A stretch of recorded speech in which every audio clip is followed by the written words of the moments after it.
पहली बार पधारे और ये महारानी अहिल्याबाई की धरती है, बाबा महाकाल है, दाएं तरफ हमारे ओंकारेश्वर धाम है। मैं अपनी ओर से मध्य सरकार से ओर से माननीय उपराष्ट्रपति महामहिम राधा कृष्ण जी का स्वागत करता हूँ, अभिनंदन करता हूँ। माननीय महामहिम राज्यपाल श्रीमद मंगू भाई पटेल साहब का आपका भी स्वागत, अभिनंदन। माननीय मंत्री श्रीमान कैलाश जी विजयवर्गीय जी, माननीय मंत्री श्रीमान तुलसीराम सिलावट जी, माननीय सांसद शंकर ललवानी जी, हम सबकी ताई आदरणीय ताई, आपका अभिनंदन। और महापौर पुष्पमित्र भार्गव जी, माला दीदी का तो स्नेह और उनका आज का जो चेहरे का आभा मंडल कार्यक्रम के साथ खिलता जा रहा आनंद अलग प्रकाश है। आज सम्मानित होने वाले माननीय सुप्रसिद्ध कविवर और पूर्व विधायक माननीय सत्यनारायण सत्तन जी, डॉक्टर सत्यनारायण जेठिया जी, माननीय जगदाले जी, श्री संजय जगदाले जी, माननीय पराग शुक्ला जी, इस अवसर पर आमंत्रित सभी आगंतुक अतिथिगण, भाइयों बहनों, पत्रकार साथियों, सच में राष्ट्रनीति के शिखर पुरुष, राजनीति के अजात शत्रु और विचारों की दृढ़ता और भारतीय लोकतंत्र की मर्यादा के प्रति भारत रत्न अटल बिहारी वाजपेयी जी की स्मृति पे आयोजन, मैं आप सबका प्रणाम करता हूं, आप सबको बधाई देता हूं। इतना ये सुंदर आयोजन, हम सबका सौभाग्य। हम में से अधिकांश लोगों ने अटल जी को देखा भी है। नई पीढ़ी के लिए जरूर थोड़ा सा गैप हुआ है, लेकिन सच में एक ऐसा व्यक्तित्व जिसने अपने जीवन के प्रत्येक क्षण में अपनी हर एक जगह, यद्यपि प्रारंभ में अटल जी ने अपनी संघ के प्रचारक के रूप में अपने जीवन की खुद की धारा तय की, और ये संघ का सौभाग्य, हम सबका सौभाग्य, संघ का 100वां शताब्दी वर्ष भी चल रहा है, तो हमारे प्रचारक को याद करके हम गौरवान्वित भी हो रहे हैं, जिसके लिए हमारे एक अलग एहसास से हम गुजर रहे हैं।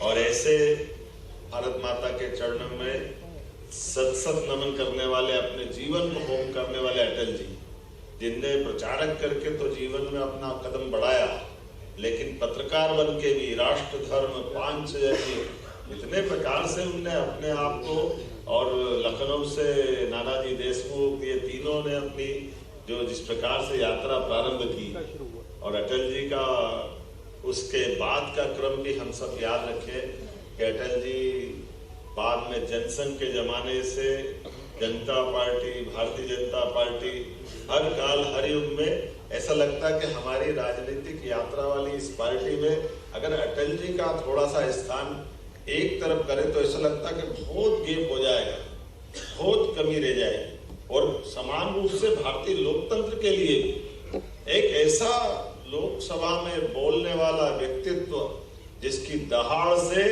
हर प्रधानमंत्री अपने आप में अपने कर्तव्य के प्रति सचेत होता था और मन से तारीफ करता था कि हाँ, हमें गर्व है हमारी इस पार्लियामेंट में अटल बिहारी वाजपेयी जी का एक ऐसा व्यक्तित्व है, जिसके आधार पर दुनिया का सबसे बड़ा लोकतंत्र गौरवान्वित होता है। हमें भी आनंद आता है।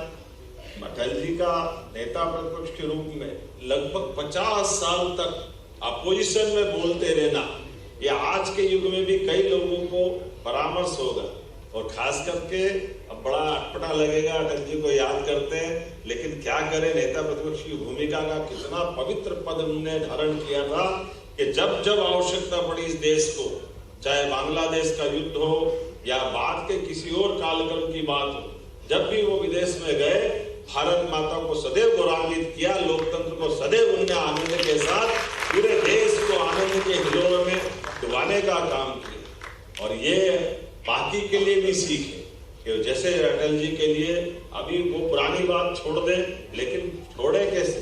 पहली बार संयुक्त राष्ट्र संघ में हिंदी का गुलदस्ता, हिंदी को गौरवान्वित करने का मौका अगर किसी ने दिया है तो अटल बिहारी वाजपेयी जी ने दिया है। अटल जी के जीवन का कितना अलग अलग प्रकार का कहीं सोच ही नहीं सकता कि संयुक्त राष्ट्र संघ में हिंदी में कोई बोलेगा।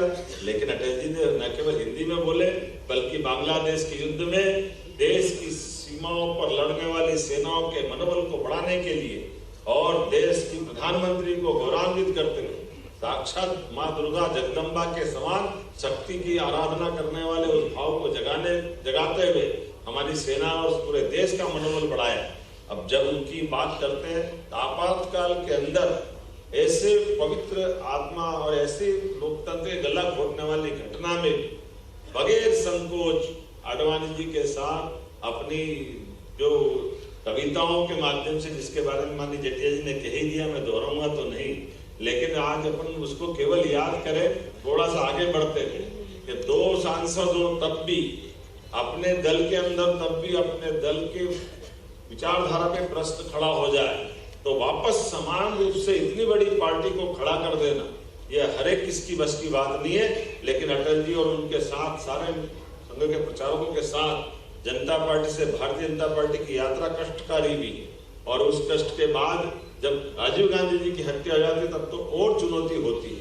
केवल 2 सांसद हमारे बचते हैं, लेकिन चाहे 2 सांसद हो चाहे 100 सांसद हो, अटल जी रहे, हमें इस बात का आनंद है। अटल जी का युग और बदलते दौर में इतने दलों के साथ 24 दलों के साथ सरकार बना ले, वो सरकार चलाए, और सरकार चलाने में भी क्या पवित्रता है। एक वोट से भी अगर सरकार के बहुमत के मसले में फैसला हो जाए तो ऐसा लगे जैसे कुछ हुआ ही नहीं। मुझे मालूम है कई सारे विरोध के और पक्ष के नेताओं ने भी कहा, जिसमें चंद्रशेखर भी एक थे, कि कहीं ये एहसास तो करा देते कि ये ऐसा हो रहा तो हम मदद कर देते। लेकिन अटल जी के शब्दों में एहसास होगा कि अगर इस पाप के तरीके से बनाई गई सरकार को तो पीपीए से भी पकड़ना पसंद नहीं करेंगे। इतना पवित्रता का मन का भाव कि सरकार जाए तो चली जाए। सरकार के मामले में जो अपना उनका तरीका है, और 24 दलों के, आप ये कभी कल्पना करते कि ममता जी को तो आज भी कंट्रोल करना मुश्किल है, अटल जी ने सरकार कैसे चली होगी तो आज ही तो बंगाल का जो धमाल चलता रहता ममता का, वाकई कमाल है। क्या ममता, क्या जयललिता, पता नहीं अटल जी कैसे इनको पूरा पाड़ते होंगे, कमाल ही कर देते हैं, कैसे काम करता हो। और मायावती, हाँ, एक से बढ़ के एक, क्या मायावती, क्या जयललिता, क्या ममता, तब जगदम्बा ही जगदम्बा, आनंद ही आनंद, कैसे काम चलता होगा। लेकिन अटल जी आनंद के साथ आराम से धीरे धीरे, और उनकी दुनिया भी कैसी थी, सरकार चले तो कैसी चले। हम तो सब आनंद के साथ, इतने दलों की सरकार चलाए तो कलेजा चाहिए। और सरकार चलाने में भी जिस प्रकार से उनने परमाणु बम के मसले पर निर्णय कराया और किया कि हाँ, भारत को शक्ति संपन्न होना चाहिए, भारत को स्वाभिमान के साथ जीने का अधिकार है, तो आनंद आता था। एक साथ नहीं फोड़े, रोज एक बम, आज एक बम फोड़ा, पूरा देश उछल गया, दूसरे दिन फिर दूसरा फोड़ दिया। लोगों ने कहा प्रतिबंध लगा देंगे, तो तीसरे दिन फिर फोड़ दिया। हमने कहा अब तो बिल्कुल बात नहीं करेंगे, चौथे दिन फिर फोड़ दिया। ये अटल जी कर सकते थे। जितने चिड़ा चिड़ा के, मैं मालवी भाषा में अगर बोलूं तो को आदमी को थोड़ा खजवाने के काम की दृष्टि से, लेकिन देश के स्वाभिमान के लिए जो आनंद के साथ उन्होंने अपने लिए देश की धारा बना के सिखाई, वो हमको उस परमाणु बम की ताकत के साथ भारत को शक्ति संपन्न बनाने में जो योगदान उन्होंने दिया, और जो उनका वाक्य है कि सब बदल सकते, पड़ोसी नहीं बदल सकते, इतने प्रकार से प्रयास किए, ये अटल जी ही कर सकते थे। पाकिस्तान से भी कोई परेशानी नहीं। लेकिन अगर पाकिस्तान ने गड़बड़ी की है तो टाइगर हिल की लड़ाई को, एक एक दिन को याद करो। हमने न केवल टाइगर हिल में स्वाभिमान को बचाया, अपने देश की सीमाओं की रक्षा करके भी दुनिया में संदेश दिया। ये अटल जी ही कर सकते थे। हम सबका सौभाग्य जिस प्रकार से पाकिस्तान ने हमारी सीमाओं के अंदर आकर के, लेकिन एक नहीं बहुत सारी बात बोल सकते। आज बोलने का नहीं है समय, केवल सुनने का है। और आज अटल जी का जब जन्म शताब्दी वर्ष मना रहे हैं तो उस आनंद में भी हम डूबे। मुझे इस बात की प्रसन्नता, माननीय महामहिम, हमारे यहाँ 25 तारीख को जब जन्म शताब्दी वर्ष का समापन होगा, हमारी सरकार के गठन के बाद माननीय प्रधानमंत्री जी के आशीर्वाद के साथ हमने हमारे हर वर्ग के कल्याण के लिए जो अटल जी का सपना था, इसलिए उनकी कविताओं के भाव में ध्यान में आ जाता है। कितने प्रकार से बोलते हैं, ऊंचे पहाड़ पर पेड़ नहीं लगते, पौधे नहीं उगते, ना घास जमती है, जमती है सिर्फ बर्फ जो कफन की तरह सफेद और मौत की तरह ठंडी होती है। खेलती उससे, बर्फ से क्या होता है ये अटल जी बताते हैं। खेलती है खिलखिलाती नदी जिसका रूप धारण कर अपने भाग्य पर बर्फ बूंद बूंद रोती है। ये जो उनका भाव है कि हमारे ऊंचाई देने के मामले में भी हमारे जीवन में जब तक सब समाज को लिए साथ है, आगे है बढ़ते जाना, जब तक ये भाव नहीं आएगा, ना ऊंचाई पे ना नीचाई पे, समभाव से लोकतंत्र की इस आभा को बढ़ाने के लिए एक ऐसा व्यक्तित्व हमारे बीच से, खासकर हमको तो और हमारा आनंद डबल हो जाता है जब अटल जी के बारे में कहा जाता। तो अटल जी हमारे प्रदेश के हैं, मध्य प्रदेश के हैं, ग्वालियर से निकल करके दुनिया के अंदर में लोकतंत्र को दौरान किया। आज उनकी जन्म शताब्दी वर्ष मना रहे हैं तो उस आनंद में हम सराबोर हैं। और अटल जी की जन्म शताब्दी को हम इसीलिए उद्योग रोजगार वर्ष के समापन के अवसर पर एक ही दिन में माननीय गृह मंत्री जी के माध्यम से 25 तारीख को ग्वालियर से 2 लाख करोड़ से ज्यादा के उद्योगों के भूमि पूजन लोकार्पण अटल जी को समर्पित करने वाले हैं। हमने इस कार्यक्रम की रचना बनाई है, इसलिए सच्ची श्रद्धांजलि अटल जी के लिए होगी। आज के इस अवसर पर पुनः मैं सभी महामहिम सहित सभी सम्मान्य अतिथियों का अभिनंदन करते हुए अपनी बात समाप्त करता हूँ। बहुत बहुत धन्यवाद। भारत माता की जय। निश्चय ही मोहन जी एक श्रेष्ठ नेतृत्व करता तो है ही, लेकिन जमीन से जुड़ा होना और लोग से जुड़ा होना, ये उनके उद्बोधनों में भी हम सब लोग अनुभव करते हैं। विशेष करके स्मरण कराया उन्होंने पोखरण के विस्फोट का, स्मरण कराया कारगिल के युद्ध का।